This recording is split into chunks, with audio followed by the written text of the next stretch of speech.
Hello, and welcome to Harder Than It Looks, Parking Uncovered, a podcast to facilitate connections and illuminate real solutions to common problems within the parking and mobility industry. I'm Brian Wolf, President and CEO of Parker Technology, and I'll be your host as we speak with parking professionals from across the industry at all levels to uncover tips, tricks, and best practices to manage what we all know is harder than it looks. Parking a car. On the show today is Peter Lange, Associate Vice President of Transportation Services at Texas A&M University, College Station. Peter Lange is the Associate Vice President of Transportation Services at Texas A&M University, College Station, one of the largest parking, transportation, and fleet operations of any college campus in the country. Peter's well-known and renowned in the parking industry, having served as past president of TPTA, past co-chair of the IPMI Technology Committee, and winner of over a half a dozen awards from IPMI, TPTA, and NPA. His organization is regularly praised for creating one of the most innovative university parking programs in the country, including being recognized as Parking Organization of the Year and Innovative Organization of the Year in 2009 and 2012, respectively. In today's show, we'll cover, among other things, balancing policy and community engagement, leading effectively in an ever-evolving workplace, and implementing new technology successfully. Peter, welcome to Harder Than It Looks. Thank you. Thank you, Brian. Appreciate it. Glad to be here. It's a real honor to have one of the industry's best known individuals running parking on a very large college campus. And so what I hope we can get through today's conversation is real practical examples and strategies to help those that are listening better manage their parking, because as we all know, it's way harder than it looks. It is. And thank you for saying all that, the kind introduction, especially without using the word old or veteran. So I appreciate it. We all know that once you're in parking, it's really hard to get out. And so it's a bear trap. Yeah, it really is. And part of that is obviously the specialized knowledge and all of that. And so rather than retreading sort of your parking history, what I'd really like to hear is the convention that I use during interviews. And that is go back as far as you'd like, take a couple of minutes and walk us through where you started and how you got here in your own words. So as a recounting of my poor life choices that got me where I am today. Sure.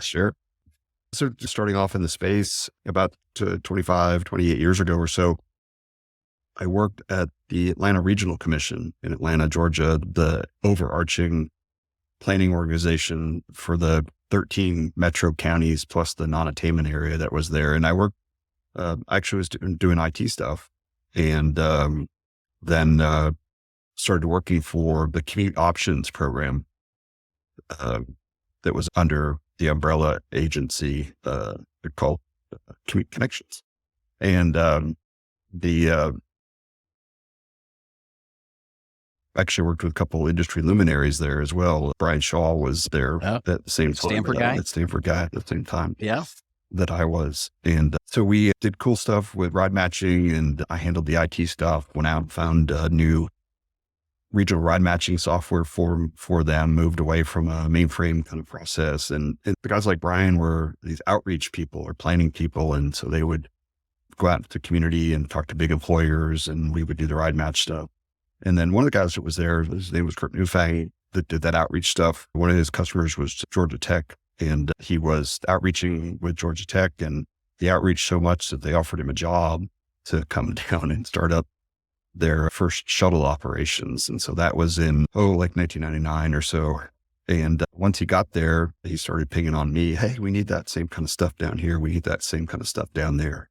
And so that was at the Parking and Transportation Department at Georgia Tech, and I went down and interviewed and hit it off with the director at that time. Of course, I'd worked with Kurt for a number of years. I felt very comfortable. And in the period of about a month, they all left. And so I was there by myself. What am I getting into? And so this was all on the technology side, and they needed processes, and they needed software, and they needed systems in place to be able to do stuff. They had some, but they weren't being managed very well. And so we went out and revamped all that and started headed down the web road of registration and those different things, and got a new director, and we get along really well. That's Rod Weiss. And opportunity came up here at Texas A&M, and Rod took a job out here in like 2002 or so. And then he did the same kind of thing that Kirk did and started to ping on me, hey, we need that same kind of stuff out here. Yeah. This place is huge compared to any place. Ohio State's University of Georgia are similar sizes, but it's just so darn big.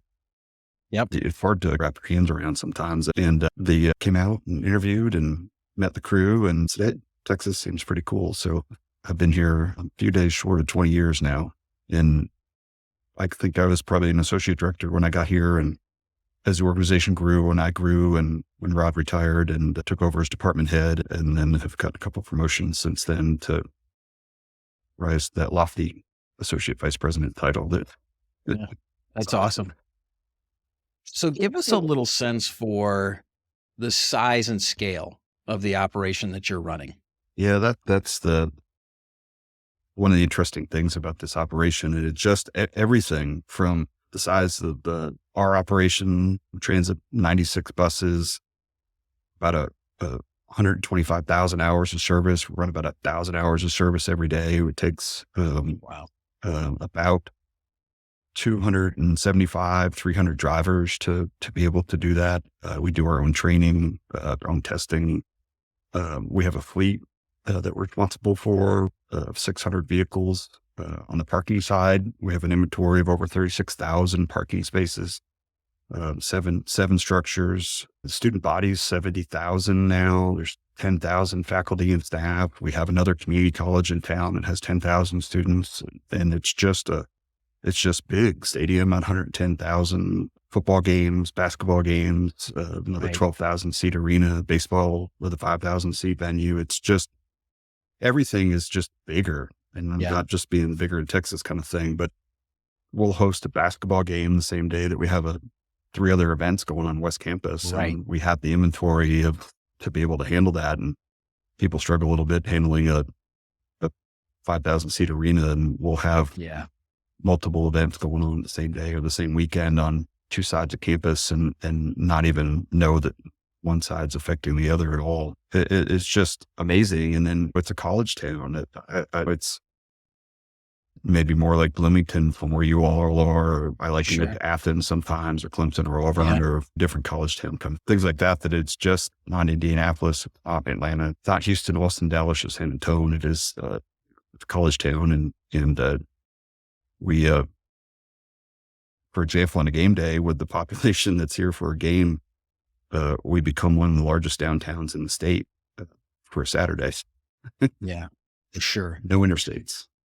No interstates. So a couple of things. So first, I want to go back just a second to your bio, your story. One of the things that I love about the story is that you got dragged along.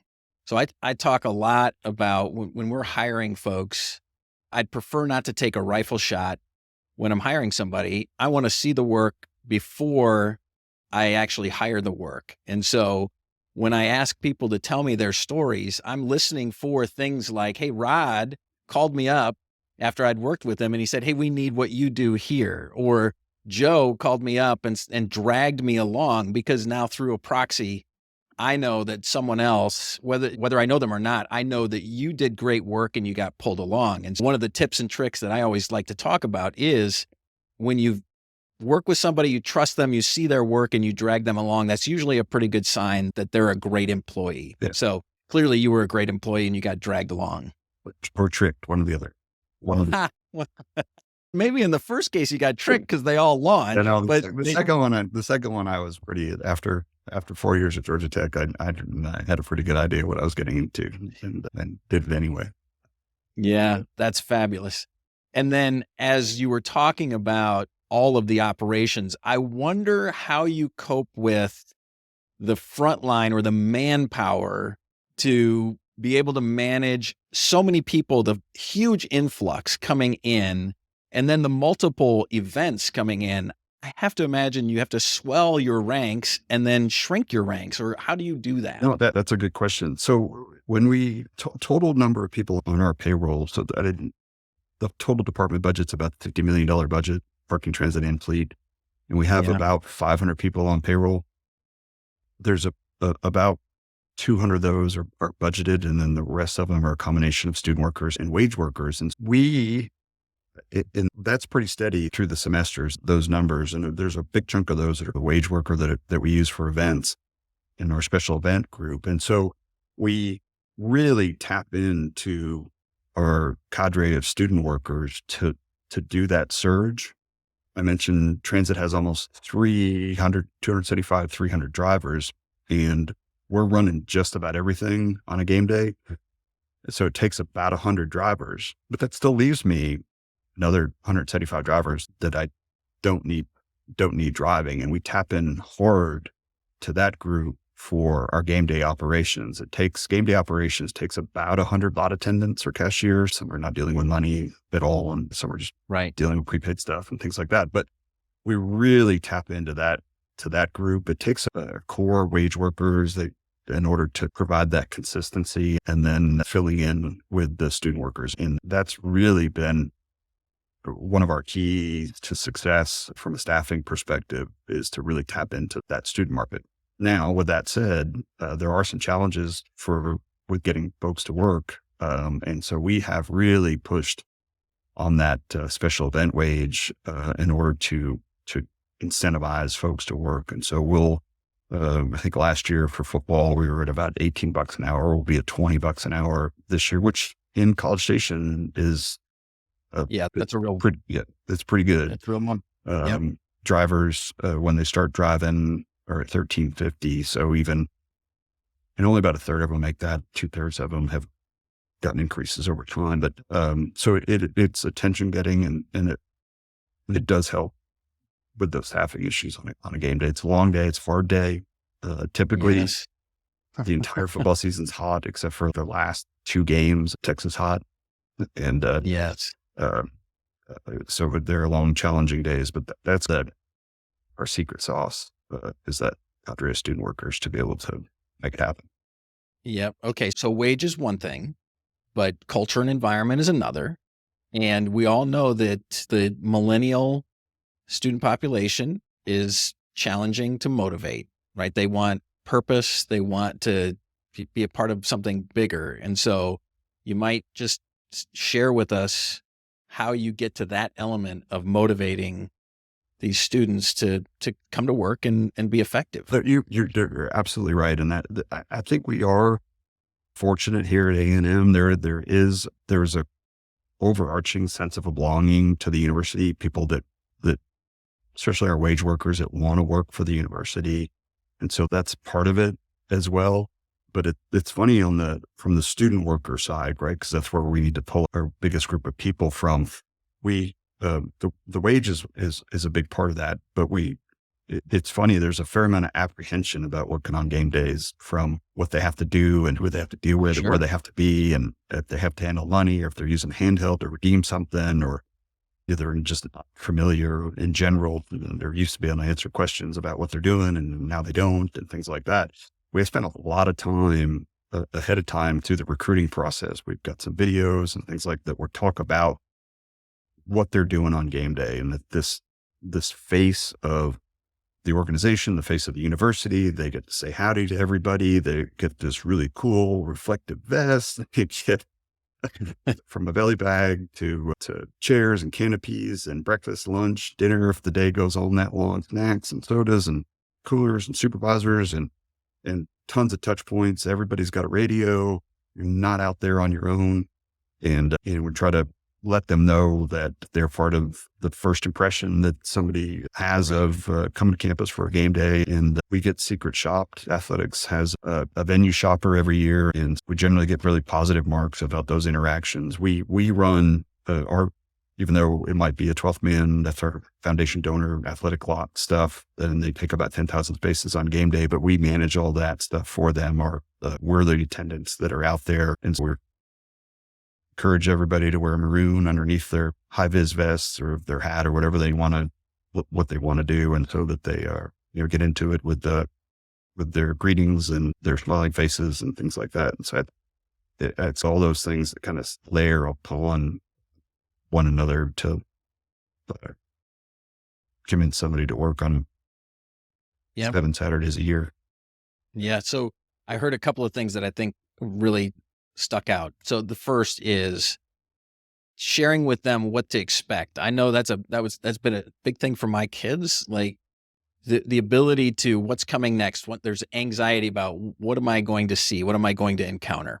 And then it's not leaving them on an island. So they know that they're supported. I think that's a big thing. I would imagine for you at the top, pushing that kind of esprit de corps to your leaders who then have to push it down into the organization is probably a big focus of yours.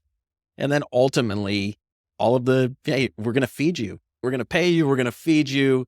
And you're going to be part of something bigger than just parking a car, right?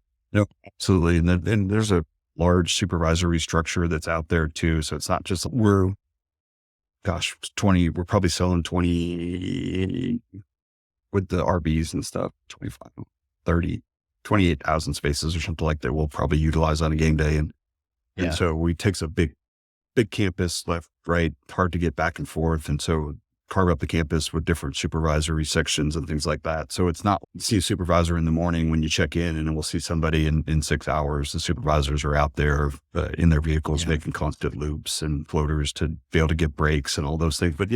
And so those are all those things that we do, but you do have to explain what those things are and take away that anxiety is probably a pretty good word with. That's one of we did some focus groups talking to our students about what can we do to help incentivize you? And it really never, those conversations didn't come back to money as much as you thought. They came back to what am I going to do and how do I do it? And I've never done this before. And how do I know I do it? And what's for lunch? So moving on, but riffing off of a couple of different things that you said. Back when I started in parking 7 years ago, I was like every other person who had no idea how hard it was to park a car. You, even during your explanation, you touched on at least 3 or 4 different constituents. And so one of the things that I think makes universities really unique and really tough is you have students, you have staff, you have donors, the 12th man for you.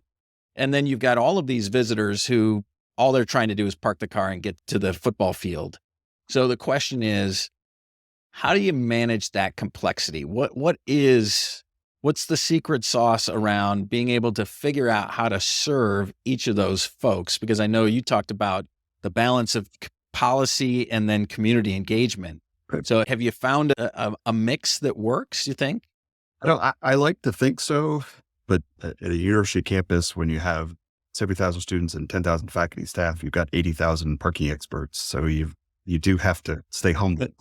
I think that we've done coming back to football, which kind of everything then becomes a subset of football, because if we can figure out how to do football, then a basketball game or a baseball game or a concert or a festival or whatever, even a disaster is easy, because we're working with all those campus partners to be able to pull all those things off. And I think when we came up with the current kind of plan that we're running, which is about 10 years old now, 12 years old, when we came into the FCC, we had some issues related to entry and egress on campus. We don't have an interstate.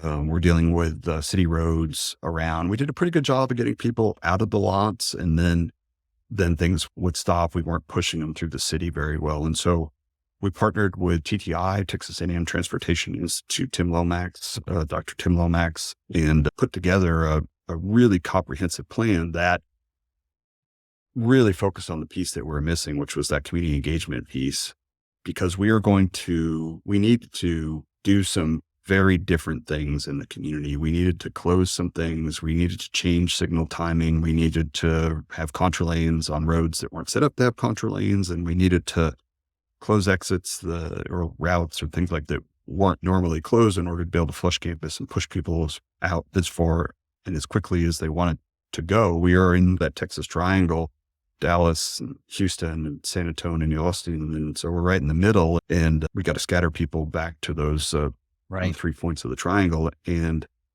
the plan, the roots of that engagement on the community side was if you give us a couple hours and let us do some semi crazy stuff, then we'll get everybody out of here and then give you the town back. And anyone that wants to stay can stay, but anyone that wants to go, we're going to help facilitate their rapid exit. We run a lot of transit on game days, both on campus and from off campus. We'll carry over 30,000 rides on a game day to and from the game. And then parking 29,000 parking spaces that we're using. We'll have hundreds of RVs. What that number is, 500 RVs or something like that. And they take up a lot of room, by the way. So So they pay dearly, I'm and guessing. they pay a little bit more. They do pay a little bit. Yeah. But there was that kind of push to the community that we need to do something different. And so there was a lot of engagement around that with the plan. We had a lot of buy-in from the university, from the system, from athletics, from the donor side, 12-man side of things, and worked to endorse the plan and with a goal to making that game day experience even better. And because you don't want people leaving the stadium early because they want to beat the traffic. You want to be able to handle that flush. And so that there's you don't want to set up an environment that says I'd rather sit home on the couch and watch this. They're going to do everything that they can inside the stadium to provide an awesome atmosphere, put a great team on the field and all the pump and circumstance that goes around with game day and agony. But our part of that's getting them in and getting them out. And we own the entirety of that. Our relationship, it's us. We own that relationship with the city. We own that relationship with TxDOT, City of Bryan, City College Station, all the on-campus traffic direction, all the coordination with the city signal timings, with the city officers in the intersections, that we own all of that. We pay for some of that to the city as well. We own all the on-campus traffic control, and we coordinate with the cities with their traffic control, pay for some of that as well. And so that was that piece that was missing from the old plan to the new plan, was that high level engagement with our campus partners and our community partners. And then not just the people pulling it off, but that community message of, hey, let's do some crazy stuff. You can't go right. Everybody's going that way. A couple hours, we'll give it back to you as absolutely soon as possible. We won't keep it in place. We'll actively manage this. We're going to watch it. We have cameras everywhere. We're tapped into the city cameras. We're putting up our cameras. We've got cameras high, low, down, everywhere to see what's going on. And we're actively running this. And so that's what it is. We've done a couple of Thursday football games. Not a fan, didn't like it, but we're able to pull it all off with that same message and that same.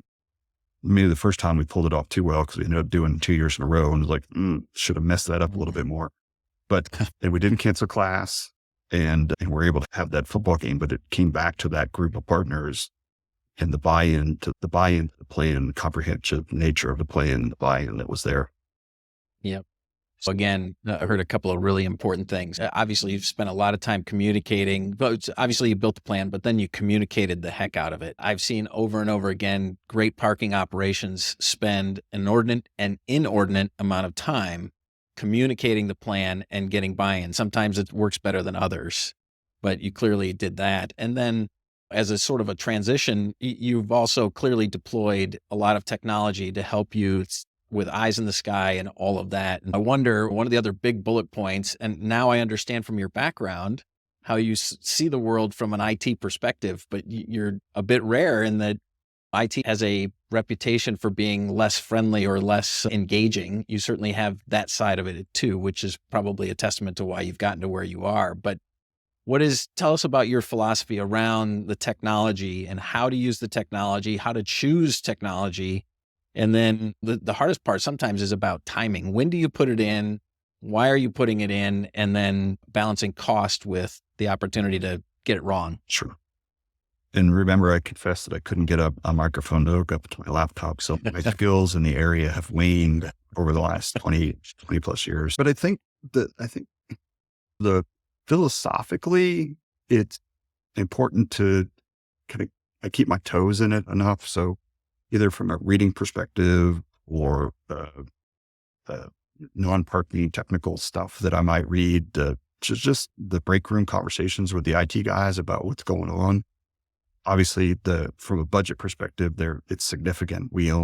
Obviously, we have a great campus infrastructure, but we are responsible for our switches and routers and electronics that tie the whole thing together. 100 lanes of equipment, 500 cameras, everything is on the network. Every intercom's on the network. Every gate's on the network. Every card reader, credit card, it's all on the network.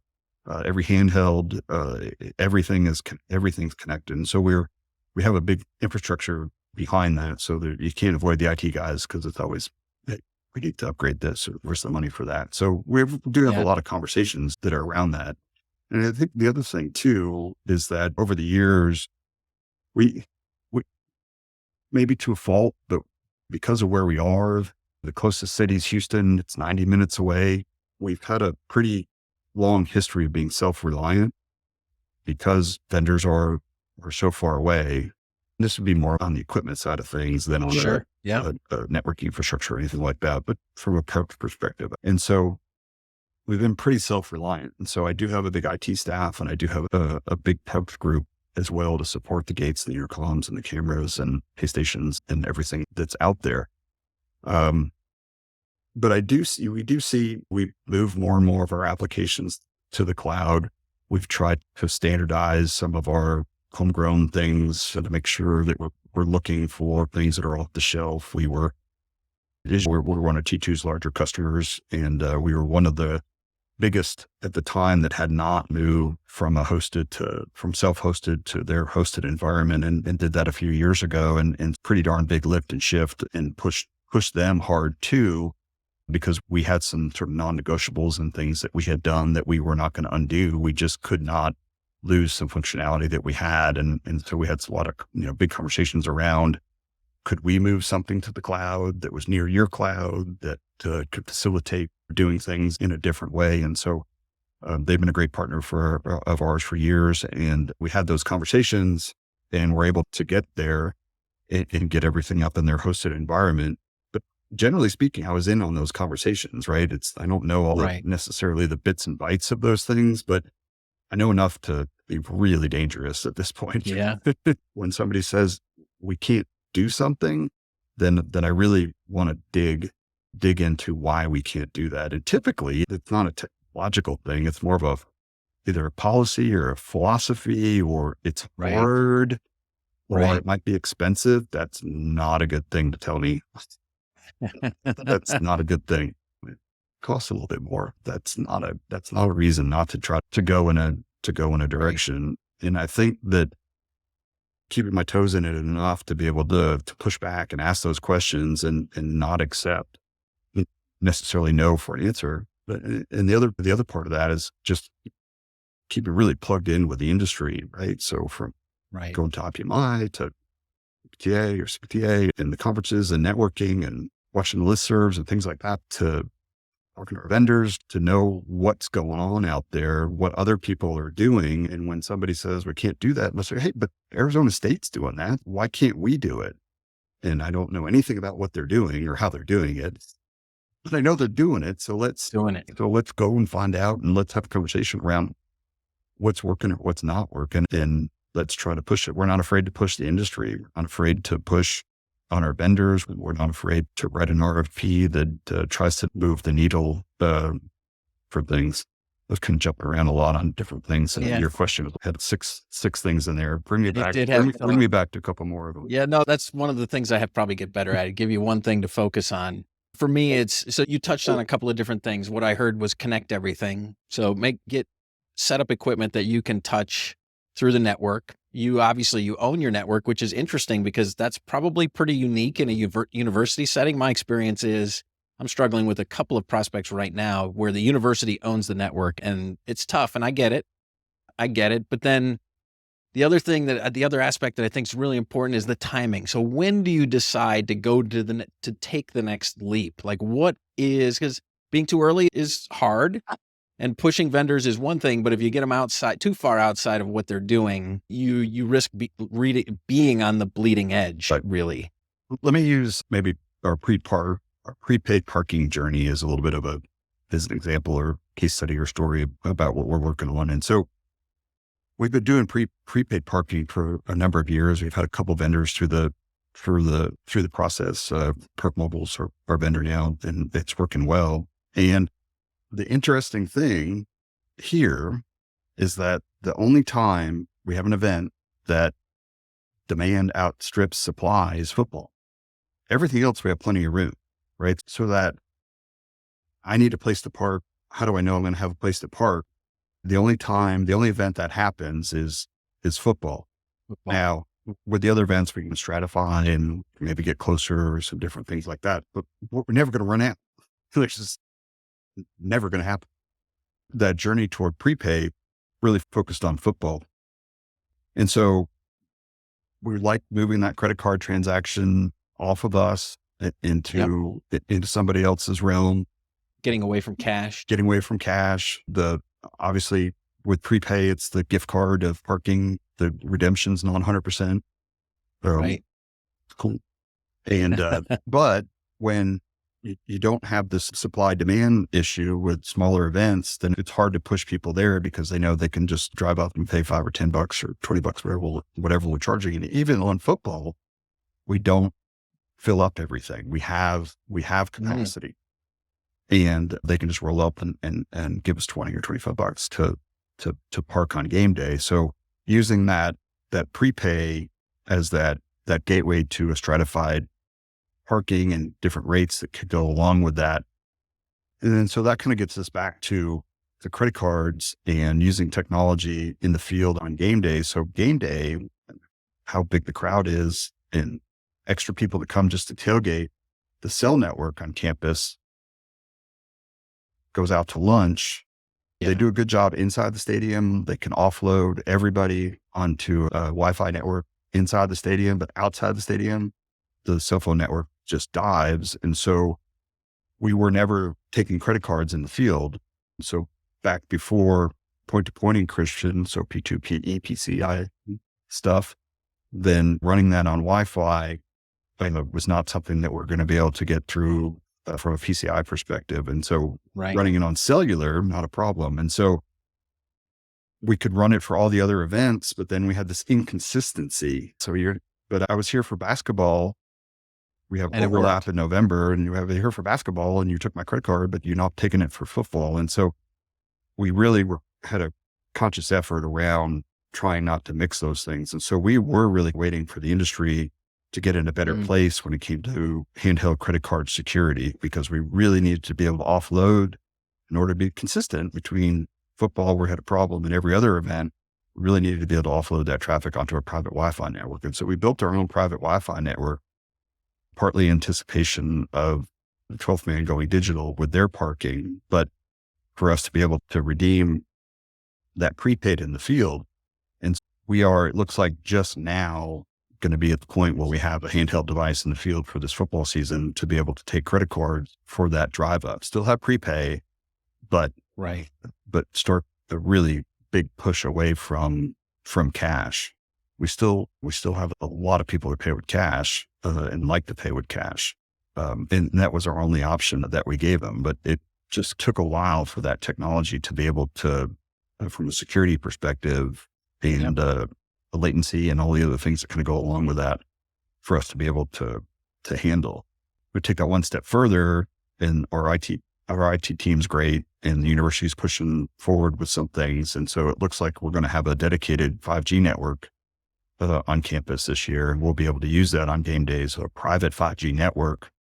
And there you even have to deploy some of our private Wi-Fi stuff. And so we're looking forward to some of those things and partnering with that stuff. But again, you come back to what we were talking about a second ago, and I try to keep abreast of what's going on. Somebody might say, well, I'm not spending any money on that. I'm not going to do that. But if you really understand the operation, you understand the impact to what's going on in the field, you understand the technology, and you able to pull those together. When I was younger, I really did a good job of that. Now I just stay on the edges of it. But that's essentially what we were doing there with that, was trying to marry those things up to make the operations better, less complicated, less personnel to set up things, less management oversight on the IT side, and, a more seamless experience for the cashier in the field, more seamless experience for the customer, make it better for everybody. Yeah. Again, as I'm hearing you talk, you think about the theme of the podcast, harder than it looks. So all of the things that you just touched on didn't have a single thing to do with parking a car, right? Sure. Because the car still has to go into the space. It really is mind numbing. And what I hope is that people will come away, even maybe some we might snag some non-parking people to listen to this podcast. They'll come away with appreciating really how hard it is. Yeah. Yeah. And I think like I was out to lunch the other day and the wife and I were in this Mexican restaurant and staying at the bar and ordering lunch. And the bartender was just wailing on the point of sale system. It was touchscreen, but it was like 50 keystrokes in order to be able to get that lunch going. And so I think like that point of sale system could have a couple pictures on there or something a little bit easier to like, burrito. Yep. Yeah, it's harder than it looks. Right. All right. I'm going to transition into what I'll call the lightning round, but I want to start with a question. Of course, obviously you've got your bio and the theme of the podcast is harder than it looks. I would like to know the moment that you realized that parking was harder than it looks. So you get introduced to it and then you walk in and you're like, oh, it's parking. How hard could it be? And then you were smacked in the face. So can you take us back to the moment? Yeah, no, I think it was like on day 2 at Georgia Tech. It was quick. It wasn't a big ramp up for that one. And I walked into that place and I'm like, oh my gosh, from customers that were hair on fire with different issues and the handhelds that weren't working and the PSOs that couldn't do what they needed to do because of that. And they're towing vehicles. Where's the information on that thing? And no, it was quick. It was darn quick. Yeah. Day 2. Day 2. That's funny. Okay. So next question.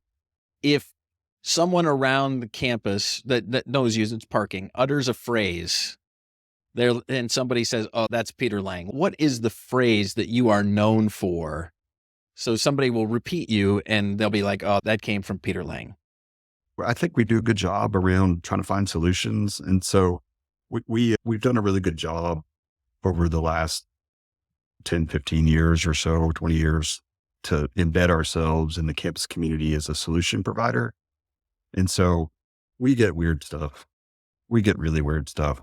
I think currently the weirdest thing on my plate is, all right, Texas A&M University is in College Station, Texas.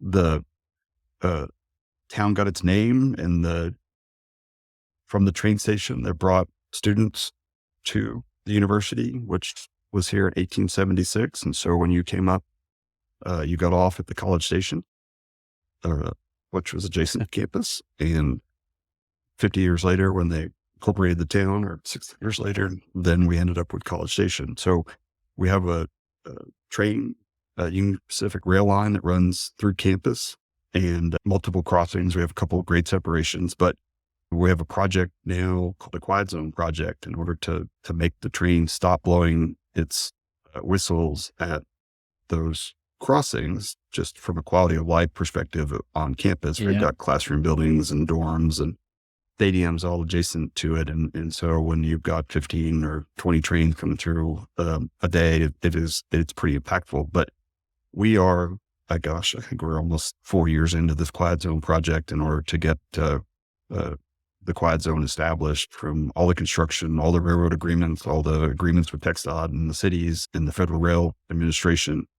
Yeah, so I think we know how to get stuff done. We know who people are. I get texts all the time. Who do I talk to for so-and-so? With somebody over in student affairs or dining person. Yeah. So I think it's that connection piece, that engagement piece, and that just general solution kind of stuff. We can figure it out. We've got resources to bring to bear. So you're known as the guy who can figure it out. We can figure it out. Okay. All right. So what's the hardest thing you've ever done in your life? Besides this Quiet Zone project, I think it would just be on my tombstone.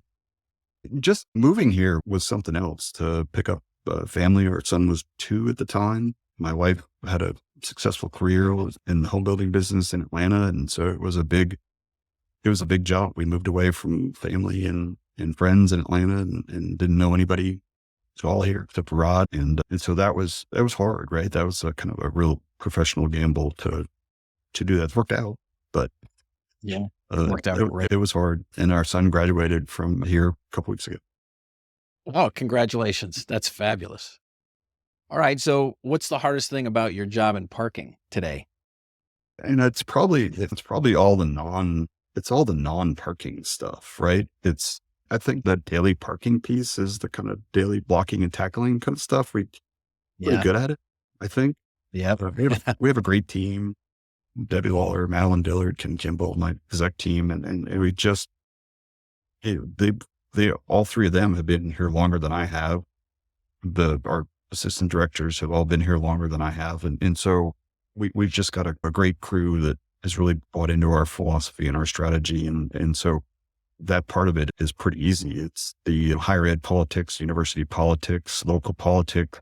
I'm on a planning board, the connections to the communities and administrative changes. I lost count of how many presidents we've had since I've been here. It's Right. 20 years. It's like crazy number 12 or something like that. That's hard. And yeah, dealing with administration and turnover and things like that. And there's a bit of a re-education process that you have to Yeah, for sure. prove that you have your act together. And with Yes. things like, hey, we're IPMI accredited, or hey, look at this award, or on my desk, I guess people come in, they can see. And, Yeah. and those things in order to be able to do that. I would say that sort of the political side of it is probably the biggest challenge. Yeah. That resonates with me for sure. All right. So if you could wave your magic wand and fix one thing in parking, you just get one. Just one. What are you going to fix? Yep. And so on a college campus, it's always, why do I pay? Even though everybody's been paying for parking since we started the department in the late 80s. And to still answer that question and kind of fight that battle. And we do a great job. We never tell anybody, just because, it's always explain it. We're out at faculty senate or the student senate and the staff council and doing all those things, explaining why we do and how we do it and what we do. But it would be, that just that little understanding that parking is not free and all those resources that help get you in and get you out every day and maintaining the facilities. So there's an economic number that goes along with that. And just to be a smidge more accepting, it doesn't have to be like a lot accepting, it's a smidge more accepting of. Snudge.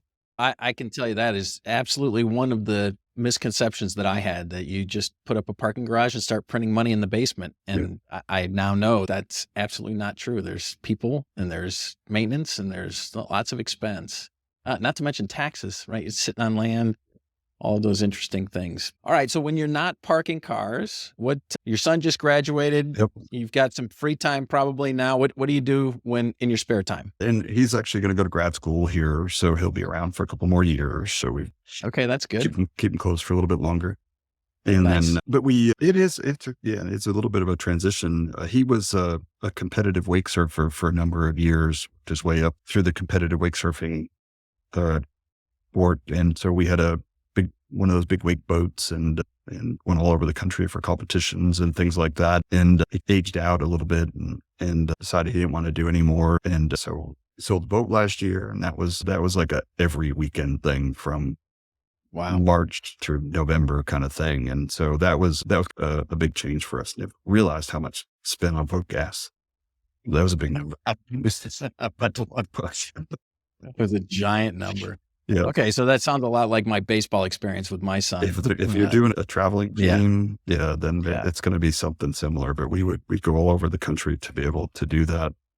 Yeah, but I always say, if we're joking, when he gets done with grad school, I can't decide if I'm going to buy a jet, a racehorse, or just like a pet elephant, because I'll have the resources to be able to pull any of those things off. Okay, I can help you with a couple of them. If you want to buy a horse, I know the guy. So you want to get into horse racing. Although I hear it sounds a lot like competitive wakeboarding. The gas Yep. is pretty expensive. Yep. Yep. Okay, last question for you. You get one answer. What are you most proud of? Obviously, uh, on a personal side, very proud of our kid and his accomplishments. My wife and I have been married for 26 years, and so that's pretty awesome. And what we're able to do as a family is awesome. On the professional side, I think I said this the other day out loud to somebody that we were talking about politics and university stuff and things like that. Like, you don't last 20 years at an institution. And I guess I've been in the department head role for almost 15 years, like 12 years.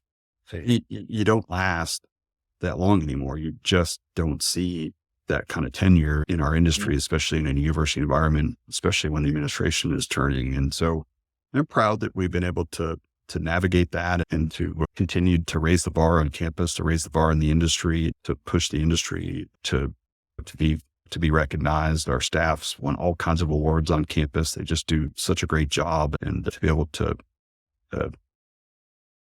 continue to celebrate them and see all the things that they've done and accomplished, and then to lift up the organization where, like you said in the intro, that hey, you guys are the benchmark, and everybody comes and talks to you about how to do stuff. And that's cool. Cool. Yeah, it's super cool. You're renowned. You are famous for doing it the right way. And again, I knew that your leadership at the university level had turned over a couple of times. I didn't know it turned over 12 times. And when you change leadership, everything changes. And so it's remarkable. Congratulations for surviving 12 administrations. That's a testament to your ability to be a chameleon, and then ultimately to gain a reputation for just getting things done. Parking isn't the only thing that's hard. There are many things around us. And so I thought what I would do is take this next short segment and just pick up one thing that's hard that you may not have thought about. So I have the privilege and the honor of having earned a pilot's license. So I thought about just telling you a little bit about the behind the scenes kinds of things that are hard about flying an airplane. Obviously, people can tell that it's hard, but there may be things that you don't know. Now, full disclosure, I haven't flown in a long time, so I consider myself to be a very dangerous amateur pilot. But having said that, there are a couple of things that are hard about flying that you may not know. First, I'll start with the easiest part of flying an airplane, and that is the ability to make it fly. When you get to the end of the runway and you're ready to take off, all you have to do is just throw the throttle all the way full forward. This is me in a small plane, by the way. Other veterans may have a different take with turbos and all that, but you throw the throttle full and you pull it full rich. And when the airspeed gets to 45 or 50 knots, you pull back on the yoke and the airplane will fly. Now, what I will tell you is that one of the things that will really get your attention is that you do appreciate that as soon as the wheels leave the ground, you and you alone are the only one responsible for getting that plane on the ground. And so I won't call it terrifying, but it certainly gets your attention, and it definitely underscores that you have to do it a lot to be really good at it, which is part of the challenge of flying an airplane. But I would say that the first hard thing about flying is that you have to get it back on the ground. And so there are several kind of factors that come into it. So first, speed is an important factor. So when you're setting up to land, you've got to be descending at a specific speed or a range of speed, because if you're going too fast and you start your flare at the end where you're pulling the nose up and landing on the two rear wheels, you will fly again. That's called you balloon. And if you're going too slow and before you get to the end of the runway, if you don't have enough air coming over the wings, you'll actually drop like a stone, and that's called a stall. And so airspeed is really important. So you got to pay attention to airspeed. You got to pay attention to staying on the center line, which is the second part, the hardest part about a landing, is that the airplane will move with the wind or with the air mass, and the wind is not always coming straight down the runway. So airplanes land going into the wind generally, especially small airplanes, because you want wind coming over the wings all the time. But if you've got a wind that's coming from a cross section, the plane is going to move with the wind. And so your job is to stay on the center line. And so sometimes you may actually have to fly the plane sideways to stay on a straight line towards the runway, at which point once you get to the ground, you have to kick your rudders. You You got to kick the rudder out to make the plane straight before the two wheels land. That can be tricky. The second thing that's really hard about flying an airplane is you have to be a meteorologist, because the number one reason that amateur pilots get into real trouble is that they fly into weather conditions that they are not trained to fly in. Now, your commercial pilots, they are fully rated. They've got a team of experts behind the scenes that are helping them navigate the weather. That's no trouble. But when you're an amateur pilot, you have to pay attention to weather, and you have to make sure that you don't get yourself into a situation where you're flying in the clouds, you're flying blind, and you could kill yourself. And it happens. And then the third hard thing about flying is that there are just so many rules about flying. There is one great example is they've designed this system of planes flying at certain altitudes that keeps planes running in opposite directions from actually hitting each other. And so if you are flying east, so if you're flying from New York or from LA to New York, I guarantee you that plane is flying at an odd altitude. So listen, next time you're coming from LA or you're going from Indianapolis to New York, they will tell you that they're going to fly at 37,000, 39,000, 41,000, 43,000 feet. And then when you come back from New York to Indianapolis, you're going west, which means you're going to be on even altitudes. You'll be at 32,000, 28,000, 30,000, 40,000. And that way you've got two airplanes that are flying 1,000 feet apart, in theory, if they ever got that close, and they wouldn't run into each other. That's just one of the rules. Now, by the way, as a pilot, you have 100 feet above and below to navigate. But if you go outside of 100 feet, so if you go higher than 100 feet above 29,000, you will have done something called busting your altitude, and the FAA will be waiting for you on the ground to have a discussion where they'll either suspend you or take your license away, because they take your altitude, the assigned altitude, very seriously.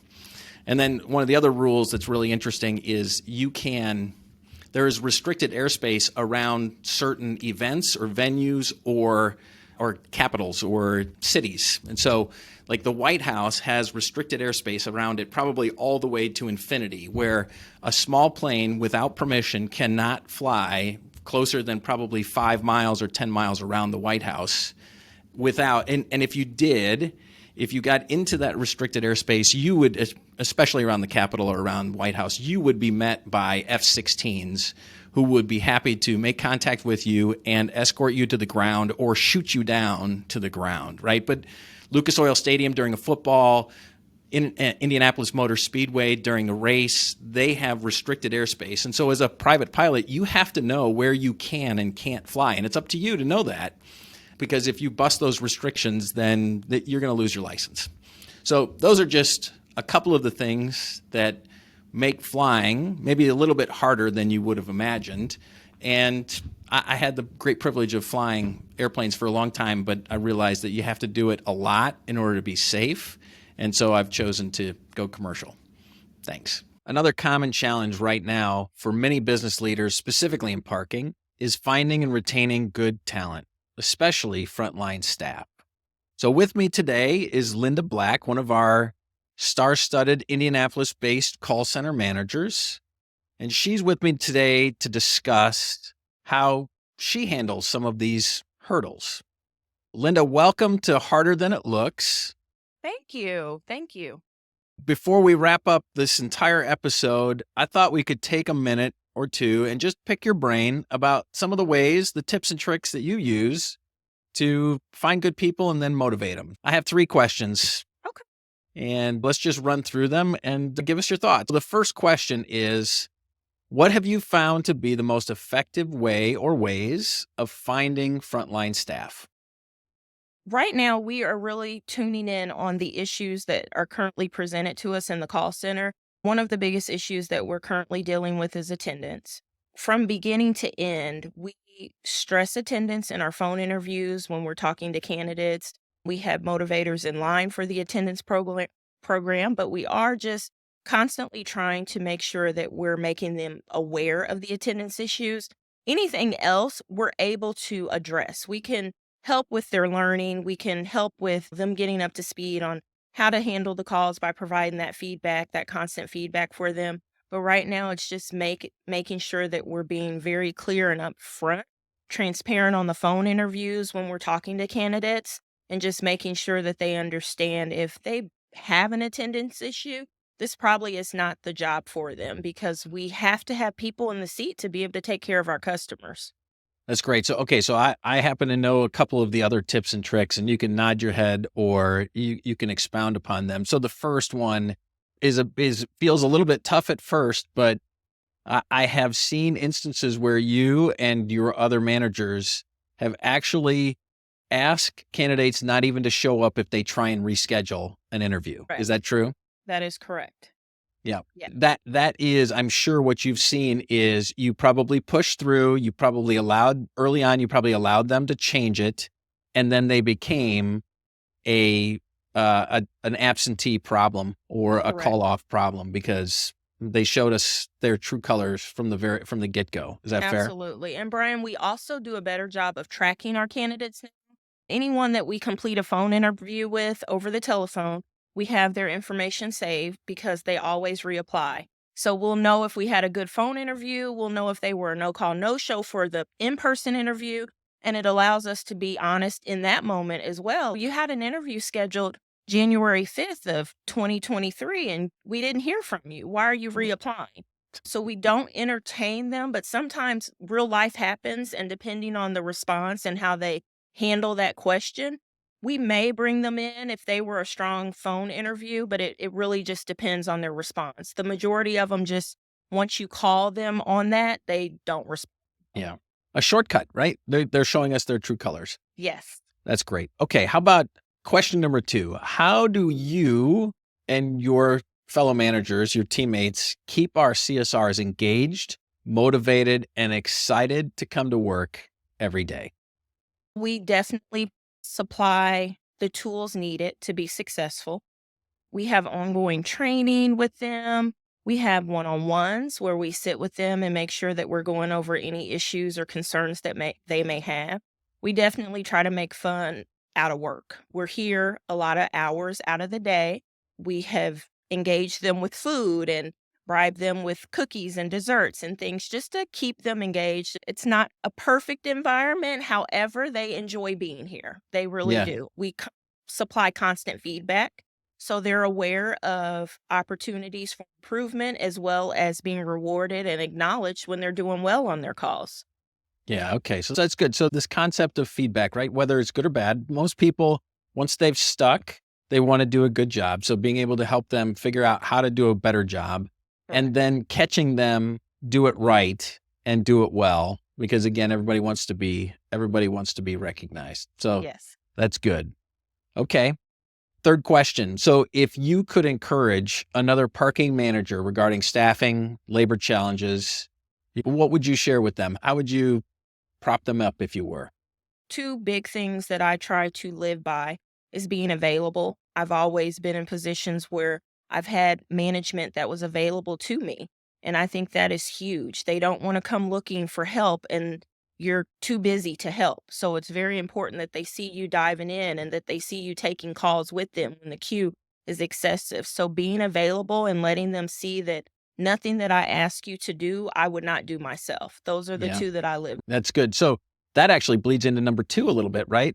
So this idea that you are shoulder to shoulder with these folks and that you are making sure that they see that you aren't afraid to help do the work as well. Absolutely. Okay. Thank you for your wisdom.